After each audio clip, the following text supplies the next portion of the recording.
에베소서 5장을 보겠습니다. 지난 시간에 우리가 에베소 4장 17절부터 19절까지 보면서 구원받지 못한 이방인들은 어떤 특징이 있느냐를 나누었고요. 또 32절까지는 구원받은 새 사람은 어떤 사람들인가를 나누었습니다.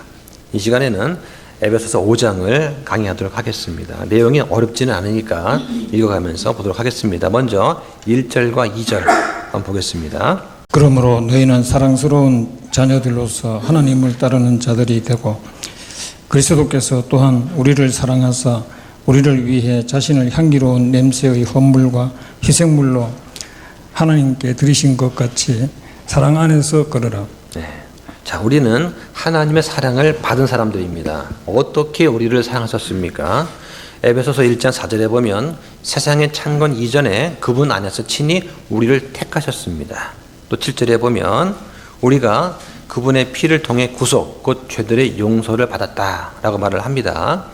또 디도서 3장 5절에 보면 우리를 구원하시되 우리가 행한 행위로 하지 않고 하나님의 긍휼에 따라서 하셨다라고 말씀을 합니다. 긍휼은 불쌍히 여겨주는 것입니다. 마땅히 받아야 할 형벌을 면해주는 것을 긍휼이라고 합니다. 이것이 바로 하나님의 사랑이죠. 예수님께서는 우리가 그 사랑의 본을 따라서 사랑 안에서 걸으라고 하십니다. 사랑 안에서 걷는다는 것이 뭘까요? 하나님을 사랑하고 순종하는 것, 또 마찬가지로 이웃을 사랑하고 섬기는 것, 원수를 사랑하는 것, 겸손하고 온유하고 이해심 많은 것, 이런 것들을 말한다고 할 수 있을 것입니다. 그런데 기억할 것은 이런 사랑들은 모두가 희생을 필요로 합니다. 예를 들어서 우리 교회 지체한테 전화를 해서 또 찾아가서 교제도 하고 위로하고 또 권면하려면 내가 내 시간과 돈과 내 마음과 내 몸을 조금씩은 희생을 해야 됩니다. 그래야 다른 사람의 섬김을 받을 수가 있는 것이죠. 예. 우리 가운데 그런 사랑이 많이 있기를 바랍니다. 자, 3절 보겠습니다. 더욱이 음행과 모든 부정한 것이나 탐욕은 너희 가운데서 한 번이라도 언급하지 말라. 이것이 성도에게 합당하니라. 예. 자, 음행이라고 하는 건, 음행은 합법적인 결혼 관계 이외의 성행위를 말합니다. 성경은 우상 숭배도 음행이라고 말을 하죠. 모든 부정한 것은 모든 종류의 더러운 악을 다 가리키는 그런 말입니다. 탐욕은 좀 더 가지려고 하는 마음이죠. 주로 돈에 대한 욕심을 말합니다.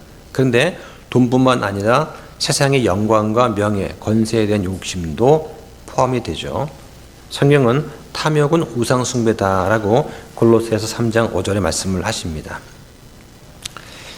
그래서 하나님이 없는 그런 사람들한테는 세상과 돈이 그들이 원하는 전부일 것입니다. 이러한 이방인들의 행실에서 우리는 돌아선 그런 사람들입니다. 한 번이라도 언급하지 말라.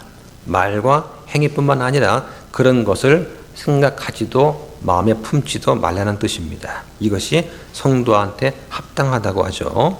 성도는 거룩한 자, 하나님께 구별된 사람이라는 뜻입니다. 자, 그 다음 4절 보겠습니다. 협한 것이나 어리석은 이야기나 희롱하는 말도 적합하지 아니하니 하지 말고 오히려 감사드리는 말을 하라. 예, 추잡하고 어리석은 말, 저속하고 상스러운 농담은 성도한테 합당치 않습니다. 성도는 이런 말을 다 버려야 되고 오히려 감사하는 말을 해야 되죠. 성도들이 교제할 때 너무 친하다 보면 분별이 없어지는 경우가 있습니다.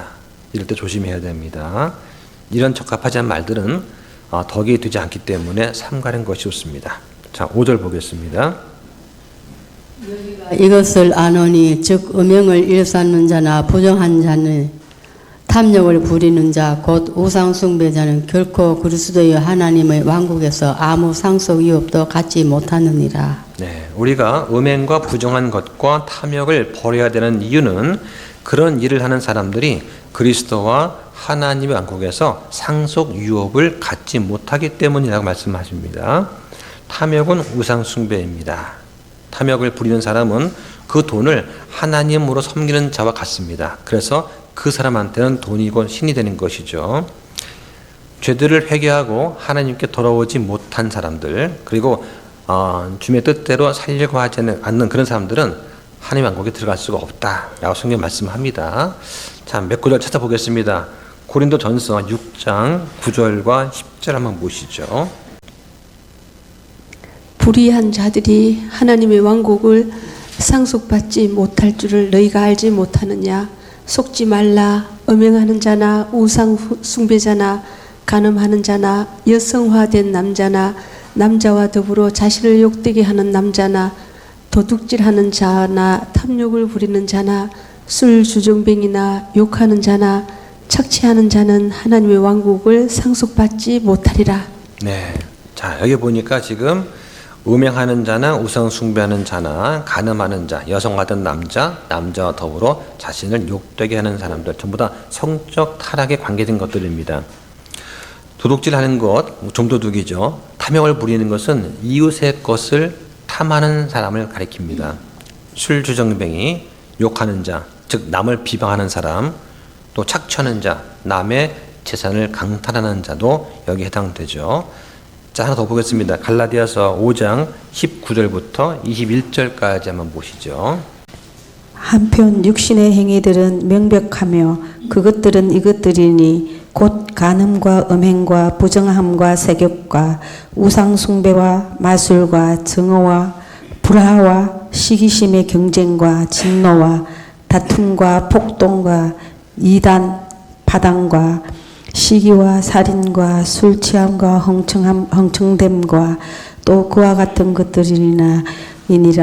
내가 또한 전에 너희에게 말한 것 같이 이것들에 대하여 미리 너희에게 말하노니 그런 것들을 행하는 자들은 결코 하나님의 왕국을 상속받지 못하리라. 네. 자, 지금 보니까 하나님의 왕국을 상속받지 못하는 죄라고 해서 에베소서와 또 고린도전서, 갈라디아서에서 언급하는 죄들이 나옵니다.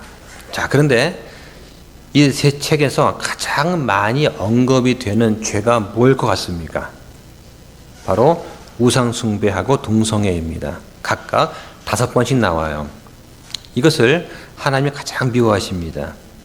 그런데 이 중에서 한 번씩만 언급이 된 죄가 있어요. 바로 마술과 이단입니다. 우리는 이단 그러면 큰 죄를 진 걸로 알고 막 정죄하거나 멀리 하려고 합니다. 그런데 정작 우상 숭배와 동성애에 대해서는 관대한 편이죠. 이것은 하나님의 마음을 잘못 헤아리는 것입니다. 하나님이 특별히 미워하시는 것을 우리도 특별히 미워해야 됩니다. 자, 그 다음 본문 6절과 7절 보겠습니다.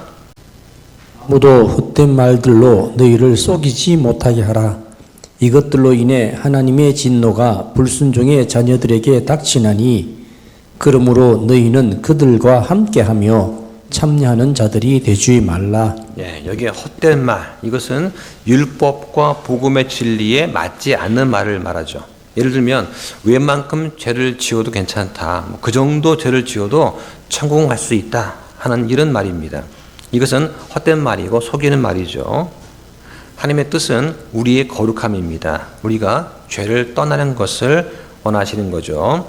그래서 계속 습관적으로 죄 가운데 살게 되면 그 사람은 아직 구원받지 못한 자일 것입니다.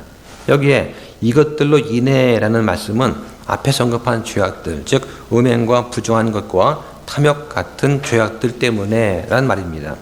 이 죄악들 때문에 하나님의 진노가 불순종의 자녀에게까지 임하게 됩니다. 하나님은 긍휼이 많으시고 끝까지 참으시지만 언제까지 참지는 않으세요. 그래서 하나님의 진노가 그들을 심판하시고 징벌하실 때가 오게 됩니다. 영원한 불호수는 그런 자들을 위해 예비되어 있다라고 성경이 말씀을 하죠. 자, 8절 보겠습니다. 너희가 한때는 어둠이었으나 이제는 주 안에서 빛이니 빛의 자녀들로서 걸어라. 예. 자, 지금 에베소 교인들은 예수 그리스도를 믿기 전에는 어둠에 있었습니다. 어둠은 무지와 부도덕을 가리킨다고 볼 수 있어요. 그들은 하나님을 알지 못했고 하나님의 명령을 어기는 온갖 부도덕에 빠져 있었습니다. 그런데 그들이 이제는 주 안에서 빛이다라고 말씀을 하세요. 빛 대신 주 예수 그리스도를 통해 구원을 받았기 때문에 빛 안에 들어왔을 뿐만 아니라 빛의 자녀가 되었다라고 성경은 말씀을 합니다. 이게 바로 우리의 위치입니다. 예수님께서는 너희는 세상의 빛이라고 말씀을 하셨죠. 사람들은 빛과 소금이 되라고 하면 어떤 걸 생각하냐? 아, 전도를 하나 보다 라고 전도를 생각합니다. 근데 그게 아니에요. 빛은 지식과 도덕성을 가리킵니다. 그럼 지식이 뭐냐? 구원받은 우리가 하나님을 알고 있습니다. 그렇죠? 또 하나님의 뜻을 알게 되었습니다. 그리고 우리 자신을 알게 되었고, 우리가 어디에서 왔고, 우리가 지금 무엇을 위해서 이 땅에 있는지, 또 장차 우리가 어디로 갈 것인지 우리는 알고 있습니다. 이게 바로 성도들이 갖고 있는 지식이에요. 이런 지식에 따라서 살아가라고 말씀하시는 그런 거죠. 자, 9절 보겠습니다. 성령의 열매는 모든 선함과 의와 진리 안에 있느니라. 예, 예수님을 믿고 구원받은 성도들 안에는 성령님께서 거하십니다. 성령을 따라 살 때 맺는 열매가 있는데 지금 여기서는 모든 선함과 의와 진리다라고 말씀을 하세요. 선함은 온유하고 도덕적인 성품입니다. 의는 의로움이죠. 새 사람이 된 그리스도인들은 하나님에 의해서 의와 참된 거룩함으로 창조가 된 그런 사람들이죠. 진리는 진실함을 말합니다. 말과 행위에 있어서 순수하고 정직한 것을 말합니다. 그래서 4장 25절에 보면 이웃과 더불어 진리를 말하라 이렇게 말씀을 하시는 거예요. 자, 10절 보겠습니다.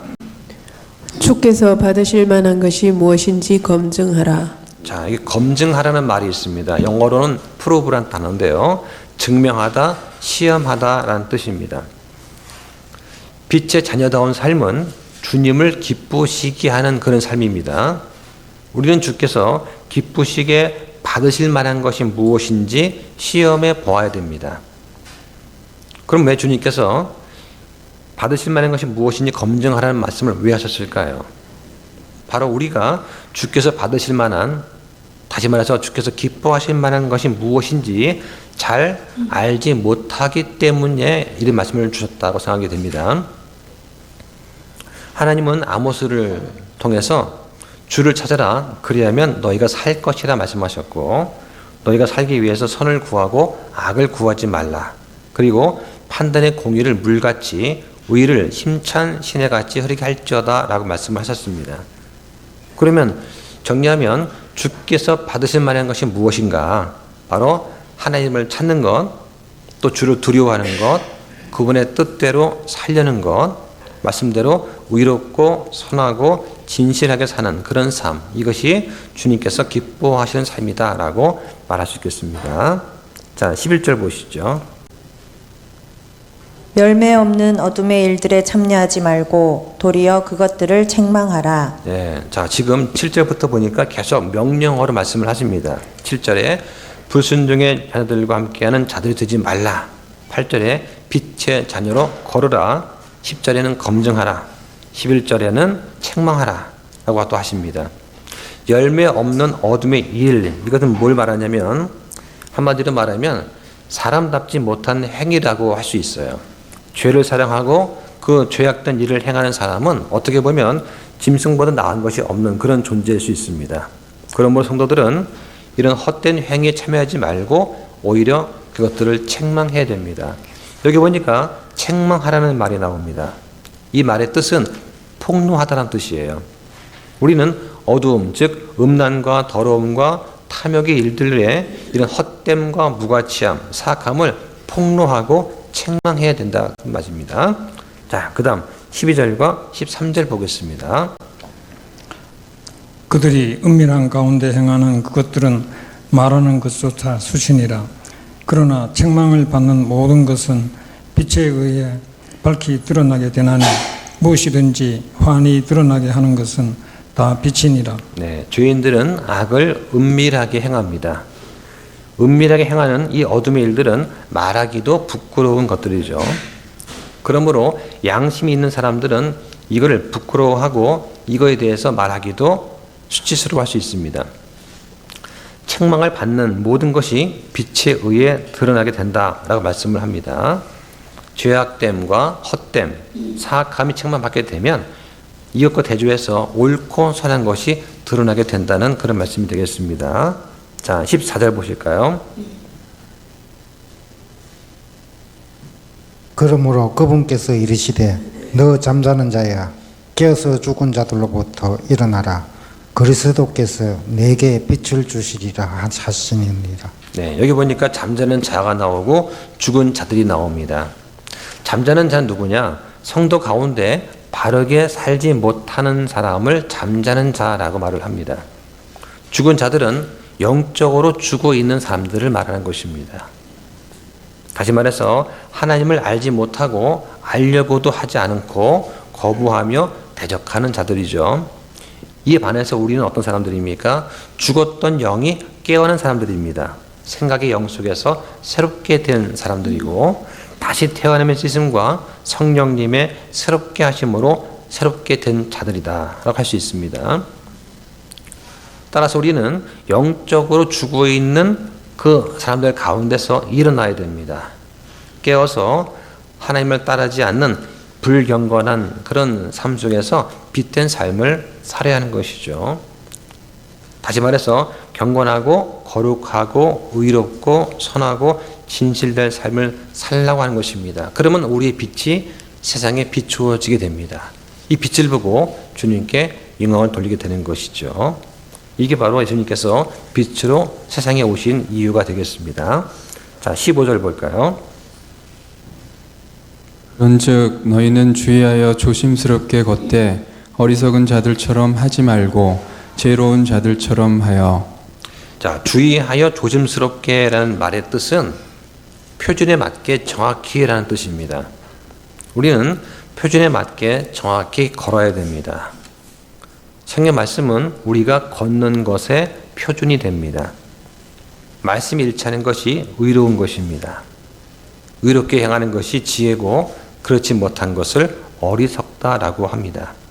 시편 119편 1절에 보면 주의 법 안에서 걸으며 그 길에서 더럽히지 않은 사람들은 복이 있도다라고 말씀을 합니다. 자, 그러자면 성경을 배워서 알고 마음에 새겨야 됩니다. 성경을 모르면 조심스럽게 걸을 수가 없게 되는 것이죠. 자, 여기 보니까 걷는 것과 행하는 것이 나오죠. 그 차이가 있습니다. 걷는 것은 정해진 규칙대로 말씀에 따라서 교리대로 길을 따라 걷는 것입니다. 성경에서는 성령 안에서 걸으라고 하시고 사랑 안에서 걸으라고 하시고 빛의 자녀로서 걸으라, 또 시간을 되찾으며 지혜롭게 걸으라 라고 말씀을 하십니다. 이에 비해서 행하는 것은 뭐냐? 특정한 기준이나 규칙이 없이 자기 생각에 옳은 대로 행하는 것을 말합니다. 성경에 너희가 자유로우나 오직 하나님의 종들로서 행하라 라고 하시고 선한 일을 행하라고 하십니다. 그러니까 성경에서는 행하는 것과 걷는 것을 구분해서 말씀을 하고 있는 것입니다. 자, 16절과 17절 보겠습니다. 시간을 되찾으라. 날들이 악하니라. 그러므로 너희는 지혜 없는 자가 되지 말고 오히려 주의 뜻이 무엇인가 이해하라. 예, 시간을 되찾으라 하는 말은 영어로 redeeming the time이라고 되어 있어요. 이 말은 시간을 낭비하지 말고 잘 사용하라는 뜻입니다. 그러면서 날들이 악하다라고 말씀을 하세요. 우리는 깨끗하고 정직한 삶을 살기 위해서 하나님의 갑옷이 필요한 것이 아닙니다. 마귀를 대적하기 위해서 필요한 거죠. 그래서 하나님의 가장 큰 목적은 예수님을 높이는 것입니다. 루터가 말하기를 마귀가 가장 신경을 쓰는 것은 뭐냐? 예수 그리스도를 박해하고 괴롭히는 것이다 라고 말을 했습니다. 마귀의 목적은 사람들을 그리스도로부터 떼어놓는 것입니다. 사람들을 도덕적으로 타락시키는 것이 목적이 아니라 그리스도의 복음의 빛에 대해서 그들의 마음을 어둡게 만드는 것이 마귀의 목적이 될 수 있죠. 악한 날들은 때때로 성도를 핍박을 하고 또 전도를 방해합니다. 성경에 보면 귀신은 없습니다. 단지 마귀와 마귀들이 있을 뿐이죠. 그런데 드라마 어떻습니까? 귀신도 나오고 심지어 도깨비가 나옵니다. 뉴스와 방송 매체는 하나님의 구원 진리 이외에 거의 모든 것을 다 전달합니다. 헛된 사상들, 이념들, 헛된 오락들, 불륜과 외도, 술 취함, 폭력, 음란성이 있는 복장, 놀이와 춤 이런 것들은 다 전달하면서 정작 하나님의 진리만큼은 제외하고 있습니다. 왜 그럴까요? 사람들이 원치 않기 때문에 그렇습니다. 그래서 날들이 악하다라고 하는 것입니다. 자, 한번 찾아보겠습니다. 로마서 12장 1절과 2절 한번 보시죠. 그러므로 형제들아 내가 하나님의 긍휼에 힘입어 너희에게 간청하노니 너희는 너희 몸을 거룩하고 하나님께서 받으실 만한 살아있는 희생물로 드리라. 그것이 너희의 합당한 섬김이니라. 너희는 이 세상에 동화되지 말고 너희 생각을 새롭게 함으로 변화를 받아 하나님의 그 선하시고 받으실 만하며 완전하신 뜻이 무엇인지 검증하도록 하라. 네. 자, 우리는 주의 뜻을 이해하고 그 뜻에 따라서 살아야 됩니다. 그 뜻은 성경에 아주 명확하게 게시되어 있습니다. 하나님의 뜻은 모든 사람들이 구원을 받고 진리를 아는 것입니다. 또 성도가 경건하고 의롭고 선하고 진실하게 사는 것을 말하죠. 자, 18절 보겠습니다. 술 취하지 말라. 그것에는 과도함이 있나니 오히려 성령으로 충만할지니라. 네, 여기 술 취하지 말라는 말 나오는데요. 여기서 술 취하는 자는 어떤 사람이냐? 그냥 술 먹고 하는 사람이 아니라 알코올 중독자를 말하는 것입니다. 그러니까 술 주정뱅이죠. 그래서 이 알코올 중독자 술 주정뱅이는 하나님의 왕국을 상속받지 못한다고 말씀을 합니다. 한번 찾아볼까요? 고린도전서 6장 9절과 10절 한번 보시죠. 불의한 자들이 하나님의 왕국을 상속받지 못할 줄을 너희가 알지 못하느냐. 속지 말라. 음행하는 자나 우상 숭배자나 간음하는 자나 여성화된 남자나 남자와 더불어 자신을 욕되게 하는 남자나 도둑질하는 자나 탐욕을 부리는 자나 술 주정뱅이나 욕하는 자나 착취하는 자는 하나님의 왕국을 상속받지 못하리라. 그러니까 술 주정뱅이라고 되어 있습니다. 단순히 술 먹어서 술 취한 사람이 아니라 이것이 인이 배겨서 알코올 중독된 그런 사람을 말하는 것이 되겠죠. 성도는 이렇게 술 취함 대신 성령의 충만을 받아야 됩니다. 그래서 하나님의 영이신 성령께서 구원받은 성도들 안에 오셔서 영원히 거하시게 됩니다. 성령으로 충만하라 이런 말의 원래 뜻은 계속해서 성령의 충만을 받으라는 뜻입니다. 그래서 우리 말로는 충만하라지만 영어로 된 성경을 보면은 이 말은 수동태로 되어 있습니다. 성령의 충만함을 받는 데 있어서 우리는 주체가 아니고 대상이 됩니다. 성령께서 주체가 되시는 거죠. 또 이것은 반복적인 행위를 말합니다. 성령의 충만은 한 번만 갖는 것이 아니라 평생 동안 계속해서 반복적으로 가져야 하는 그런 일입니다. 자, 19절 보시죠. 때와 찬송과 영적 노래로 너희끼리 서로 말하며 너희 마음속에서 주께 노래하고 선율을 만들며. 예. 자, 성령 충만한 삶이 어떤 삶이냐? 하나님께 대한 감사와 찬송으로 나타나게 되겠죠. 여기서 시는 아마 시편을 가리킨다고 봅니다. 찬송가는 하나님의 이름과 그분의 거룩함과 존귀하심, 위대하심 같은 그런 속성들 또 하신 일들을 인정하고 높이는 노래를 찬송가라고 합니다. 그래서 우리 찬송가에는 다 그런 것들이 가득 차 있습니다. 영적인 노래는 성도들의 신앙생활 속에서 나오는 간증적인 노래를 가리킨다고 봅니다. 그래서 우리가 보통 성가대, 찬양대가 이렇게 찬양을 부를 때 그 곡들이 여기에 해당한다고 할 수 있습니다. 서로 말하며 너희 마음속에서 주께 노래하고 선율을 만들라. 이 말은 찬송과 영적 노래가 마음 중심에서 나와야 된다는 그런 뜻이겠습니다. 이런 점에서 교회 찬양대는 일반 합창단과는 다르죠. 그 찬양한 내용과 방법도 다릅니다. 세상의 노래는 사람 중심의 노래입니다. 근데 찬송은 하나님 중심의 노래라고 할 수가 있습니다. 우리는 예배 때 CCM을 사용하지 않습니다. CCM은 컨템포러리 크리스천 뮤직이에요. 그러니까 대중음악의 형식을 취하면서 내용면에서는 기독교의 정신을 담아내는 음악입니다. 근데 어느 기독교 신문에 난 기사를 보면 일부 신학자들이 이 CCM에 초래할 수 있는 문제점이 세 가지가 있다. 하나는 교회를 세속화시킨다. 두 번째는 값싼 복음을 양산한다. 세 번째는 개인적인 경험을 절대화시킨다라고 하는 거죠. 그러면서 잘못된 신학에 유입될 가능성이 있다라고 지적을 합니다. 이 음악의 특성상 나도 모르는 사이에 이 가사가 내용이 주입이 되죠. 근데 문제는 뭐냐? 그 CCM에 나와 있는 이 가사를 갖다가 제대로 인식하고 검증해 줄 수 있는 평론가가 없다는 거예요. 그냥 조문한다는 얘기죠.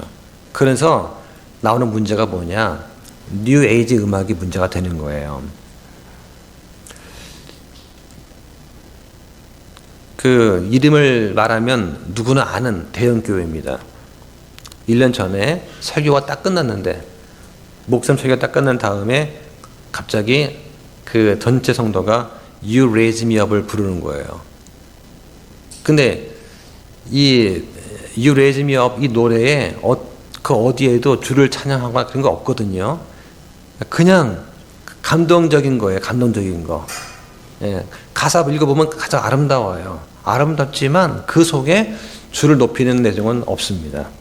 그런데 대형 교회에서 설교 끝난 다음에 이제 우리 찬송가로 하면서 마치잖아요. 근데 이 CCM을 부른 거예요. CCM도 아니죠. 예. 이게 뉴 에이지 음악입니다.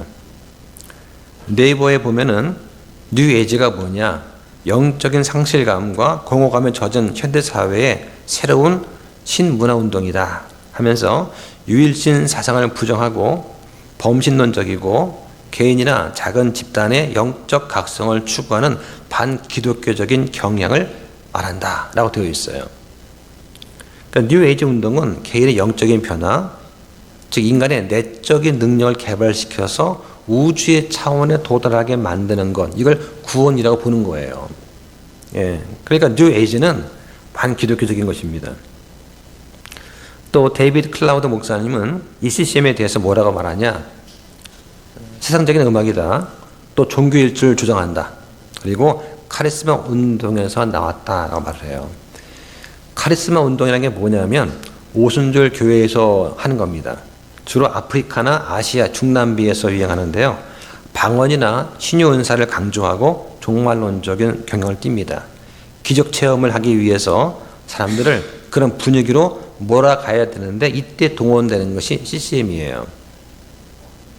모든 일로 인해 우리 주 예수 그리스도의 이름으로 항상 하나님 곧 아버지께 감사를 드리고, 자, 우리는 하나님께 감사를 드려야 됩니다. 지금 내가 된 것 다 주님의 은혜입니다. 감사할 줄 모르는 성도는 바른 성도가 아니라고 할 수가 있습니다.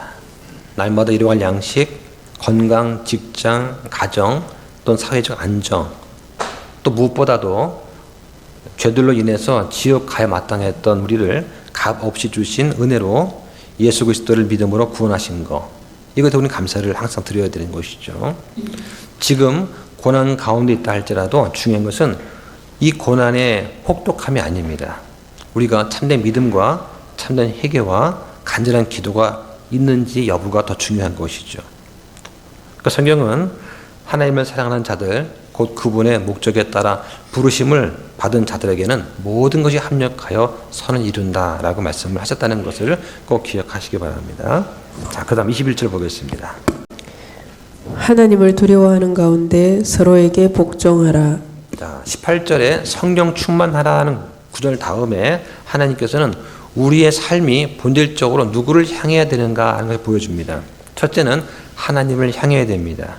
두 번째는 사람을 향해야 됩니다. 그러면서 서로 복종할 때 하나님을 두려워하는 가운데 하라고 말씀을 하시는 거예요.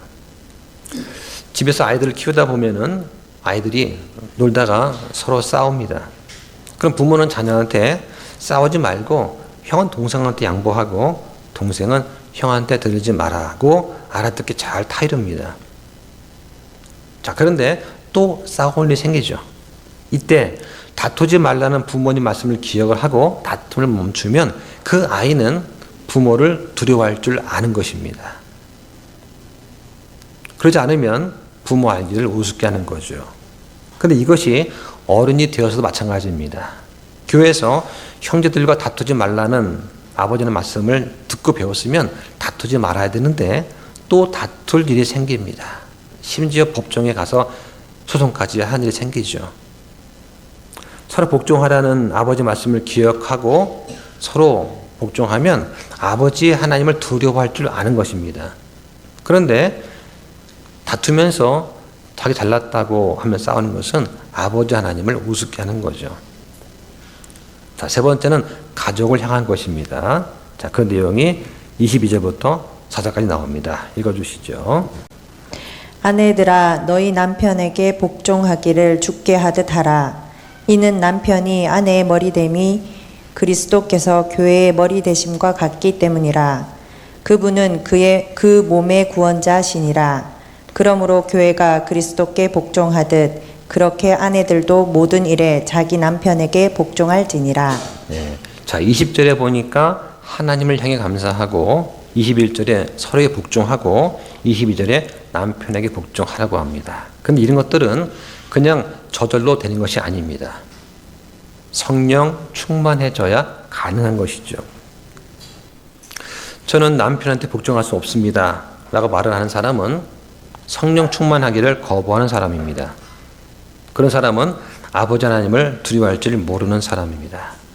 아내는 남편한테 복종해야 될 의무가 있습니다. 복종하되 주께 복종하듯이 해야 됩니다. 세상에서 뭘 어떻게 말하든지 간에 요즘에 여성의 인권이 어떻고 지금 어떤 세상인데 하는 것과 관계없이 교회가 예수 그리스도께 복종하듯이 아내는 남편에게 복종을 해야 됩니다. 그 이유는 성경이 그렇게 가르치기 때문입니다. 본문은 남편이 아내의 머리라고 가르치는 거죠. 머리와 몸의 관계는 명령과 순종의 관계입니다. 남편이 아내의 머리이기 때문에 아내는 남편한테 복종을 해야 되는 것입니다. 한 가지 예외가 있다면 하나님의 뜻에 명백히 어긋나는 일을 유고할 때 그때는 거부할 수 있습니다. 즉 죄가 되는 경우는 복종하지 않아도 되는 것이죠. 자, 25절 보겠습니다. 남편들아 너희 아내 사랑하기를 그리스도께서 또한 교회를 사랑하사 교회를 위해 자신을 주신 것 같이 하라. 네, 남편은 아내를 사랑해야 될 의무가 있습니다. 처음엔 좋아서 결혼했는데 살다 보니까 열정이 식게 됩니다. 그리스도께서는 교회를 사랑하시되 끝까지 사랑하셨습니다. 그리고 교회를 위해서 자신을 희생하셨습니다. 남편은 아내를 사랑하되 죽기까지 사랑해야 됩니다. 우리가 그분을 예수님을 사랑해서 예수님이 우리를 사랑하신 것이 아닙니다. 남편은 아내를 그런 사랑으로 사랑을 해야 됩니다. 여기는 어떤 예외도 있을 수가 없어요. 그래서 남편들아 너희 아내를 사랑하고 모질게 대하지 말라. 남편들아 이와 같이 너희도 지식에 따라 아내와 동거하고 아내를 더 약한 그릇이요 생명의 은혜를 함께 상속받을 자로 여기고 존중하라. 그 이유가 무엇이냐?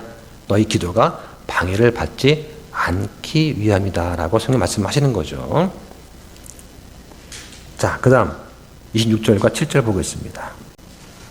이것은 그분께서 말씀을 통해 물로 씻음으로 교회를 거룩히 구별하고 정결하게 하려 하심이요 또 그것을 점이나 주름이나 그런 것이 없는 영광스러운 교회로 자신 앞에 제시하려 하심이며 교회가 거룩하고 흠이 없게 하려 하심이라. 예, 지금 사도 바울은 남편들의 의무를 설명하다가 교회의 거룩함에 대해서 얘기를 하고 있습니다. 교회는 구원받은 성도들의 모임이죠. 예수님께서 이 교회를 위해서 자신을 대속 헌물로 들으셨습니다. 주의 피로 구속을 받고 복음으로 깨끗하게 된 교회는 거룩하고 영광스러운 교회가 된 것이죠. 성경은 구원받은 모든 사람들이 하나님 보시기에 거룩하고 흠이 없다, 의롭다 라고 말씀을 하시는 거예요. 이 말은 세상 사람들 보기에 거룩하고 흠이 없다는 것이 아닙니다. 하나님 보시기에 그렇다는 거죠. 왜냐하면 하나님께서는 우리를 보실 때 자신의 아들 예수 그리스도의 피를 통해 보시기 때문입니다. 우리도 우리 자식이 어떤 일을 하든 다 이뻐 보이지 않습니까? 똑같은 거죠. 자, 28절 보겠습니다. 남자들도 자기 아내를 자기 몸같이 사랑해야만 하나니 자기 아내를 사랑하는 자는 자기를 사랑하느니라. 네. 자, 남편과 아내가 이 말뜻 잘 이해하지 못할까봐 남편은 자기 아내를 자기 몸같이 사랑하라고 얘기를 하고 있습니다. 왜냐하면 하나님께서 남자의 갈빗대로 여자를 만드셨기 때문입니다.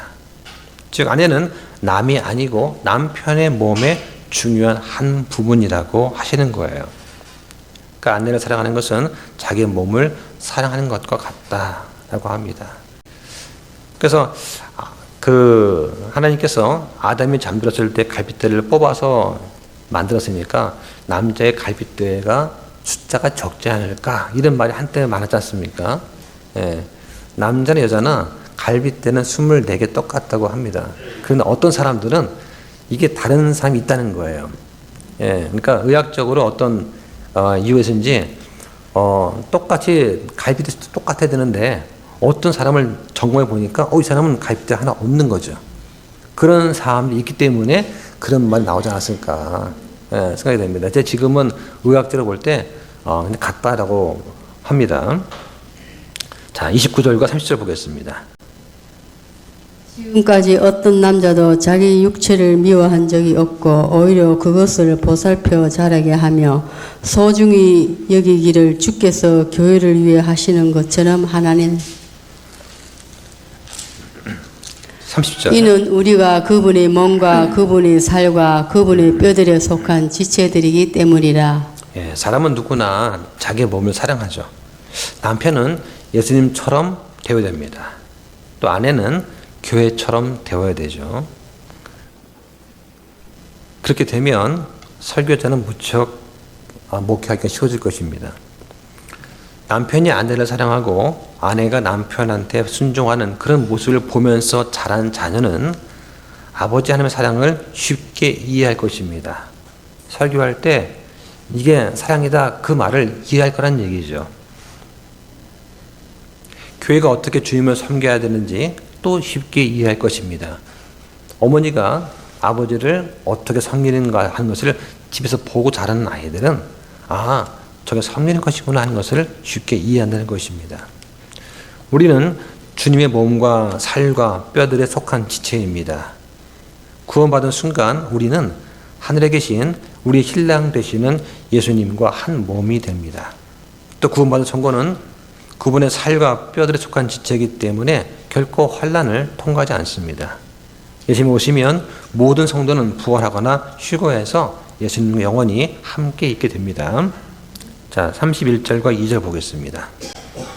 이런 까닭으로 남자가 자기 아버지와 어머니를 떠나 자기 아내와 결합하여 그들 둘이 한 육체가 될지니라. 이것은 큰 신비니라. 그러나 내가 그리스도와 교회에 대하여 말하노라. 네. 자, 결혼은 남자가 부모를 떠나서 아내와 결합해서 한 몸이 되는 일입니다. 부모를 떠난다는 그 말은 이 결혼이라고 하는 것이 독립된 가정을 이룬다는 그런 뜻이 되겠죠. 아내와 결합해서 한 육체가 된다는 말은 부부의 관계가 인간 관계 가운데 가장 친밀한 관계다 하는 것을 나타내 줍니다. 부부는 부모와 자녀의 관계보다도 훨씬 더 가까운 친밀한 관계입니다.